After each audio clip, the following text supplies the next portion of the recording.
Hello friends, welcome to my channel TC Jubin Simple Learning. So today the topic of discussion is H. pylori infection. Have you heard about H. pylori infection? Okay, so this is very important topic which is asked in many interviews as well as for test preparation. So let's learn this H. pylori infection. So the H stand for Helicobacter. Okay, Helicobacter pylori. It is nothing but a type of bacteria. These germs can enter your body and live in your digestive tract. Okay, so this H. pylori bacteria it enters your body and it lives in your digestive tract. So it is very common. About 2/3 of the population, world population, is having this H. pylori in their stomach, already in their stomach. Okay, but in most of the cases it will not cause any infection, so there will be no symptoms of any infection, but few people get the infection and they will show the symptom. Okay, so this thing, this H. pylori infection is more common in developing countries as compared to developed countries, because they have less access to clean water or sanitation, or there will be sewage problem. So it can be the main cause of this H. pylori bacteria. Okay, so as I said that it is already present in your stomach. So how this H. pylori make you sick?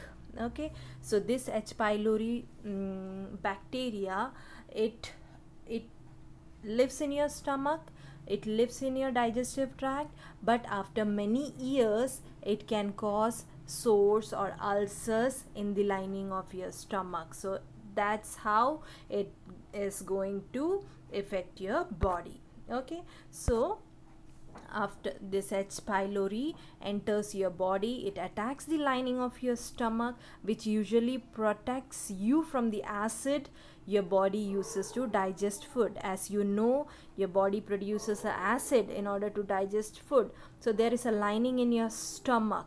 So this lining is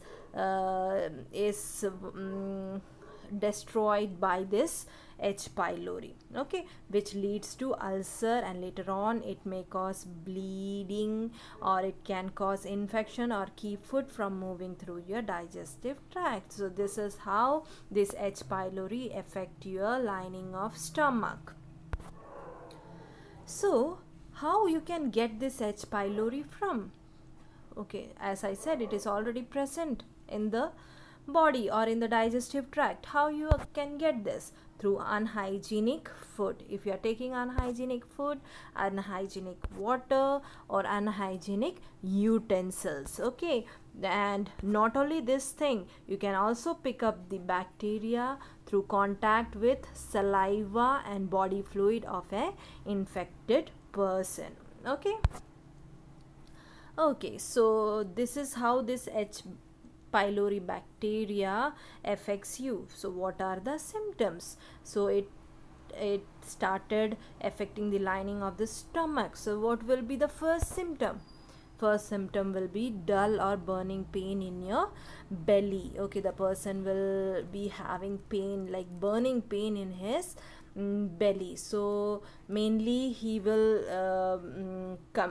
this pain, it will come and go, but he will feel it most when the stomach is empty, such as between the meals, or sometimes the person will complain in the middle of the night. He will be having that burning pain, and this is for like few minutes or for hours, or he will feel better if he eats something, or if he take a cup of milk or take an antacid, then the pain will disappear. Okay, so this is the first and foremost sign. I'll tell you which all places are more affected, which are the major location of H. pylori infection.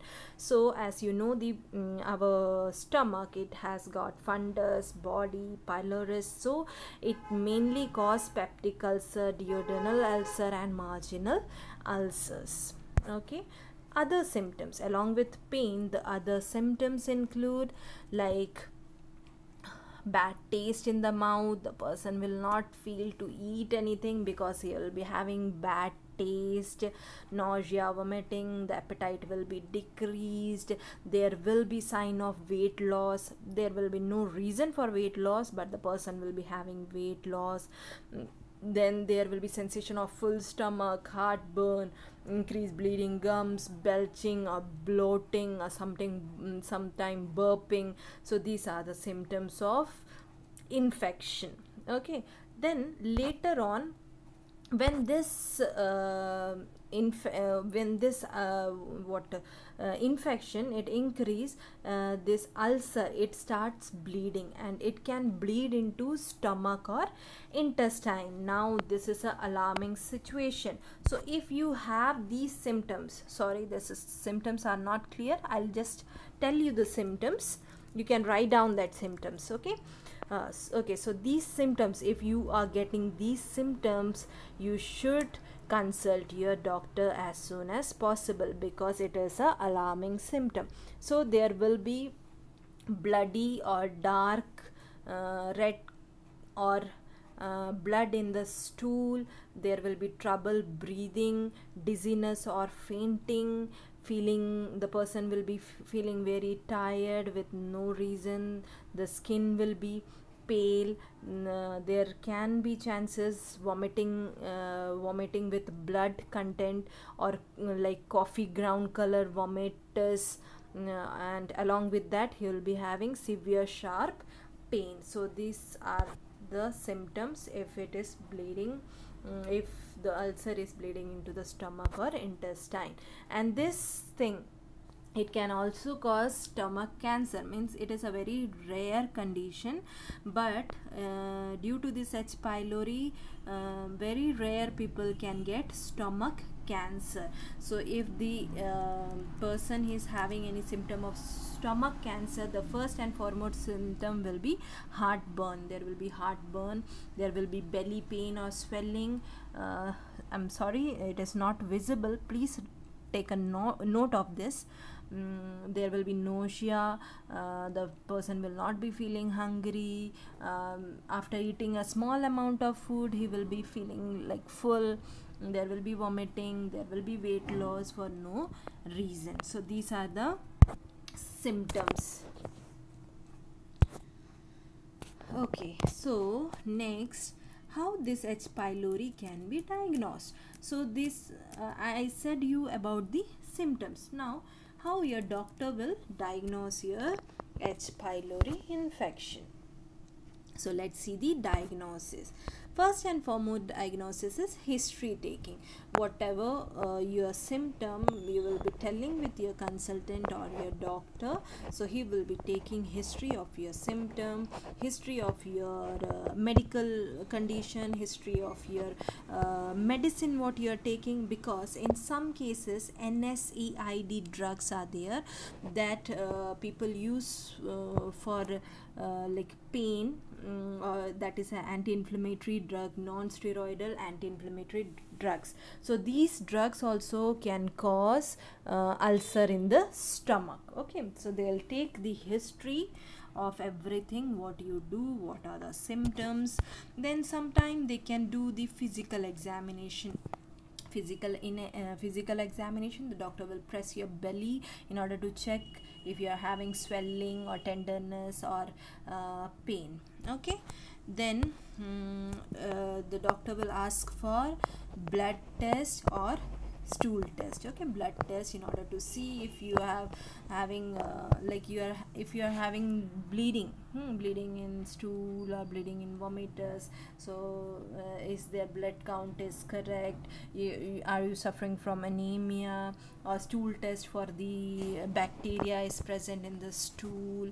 Okay, then the doctor will ask for urea breath test. What is this urea breath test? Actually in this test you will drink a special liquid that has a substance called urea. Okay, then you will breathe into a bag which your doctor will send to the lab for testing. So if you are having the H. pylori, bacteria will change the urea in your body into carbon dioxide. So after lab test, it will show that your breath has higher than normal level of the gas. Okay, so this is also one of the tests.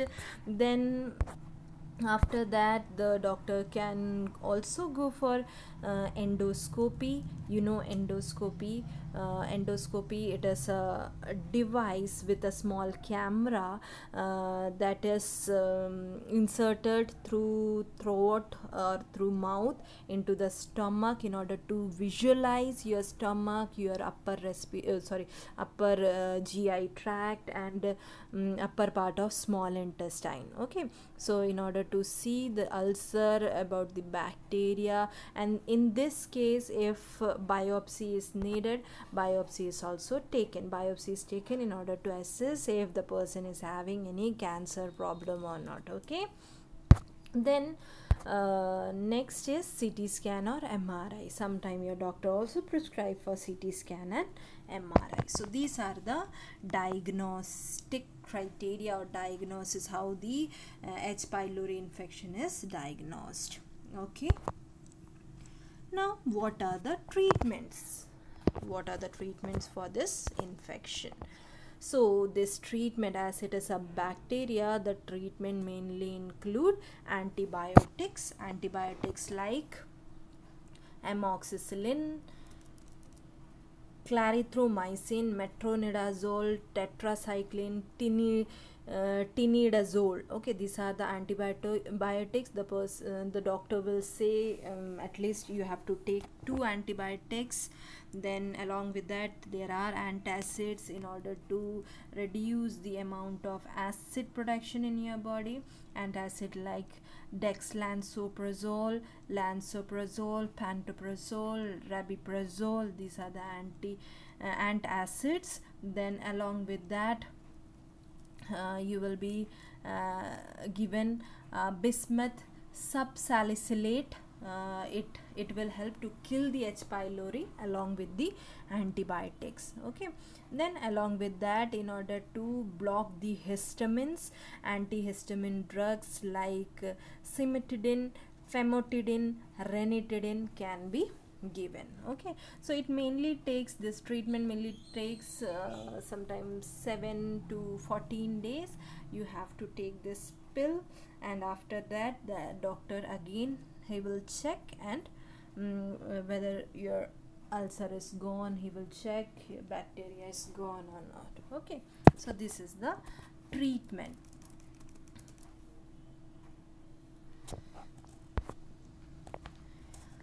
Now this H. pylori bacteria, how you can prevent this? As we know that you can get this through unhygienic food or unhygienic water or unhygienic utensils, sometimes through saliva or body fluid of the infected person. So the first and foremost thing is hand washing. Wash your hand like after using toilet, or before touching baby, or before making food, after making food, before eating food. Okay, before feeding the child, everything you should wash your hands properly. Next thing to prevent this disease is avoid unclean food and water, avoid uncooked food. That is also main cause of this H. pylori bacteria.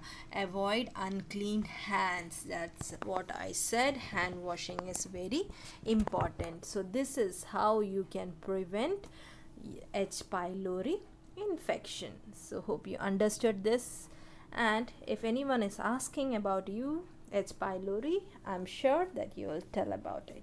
Okay, thank you for listening.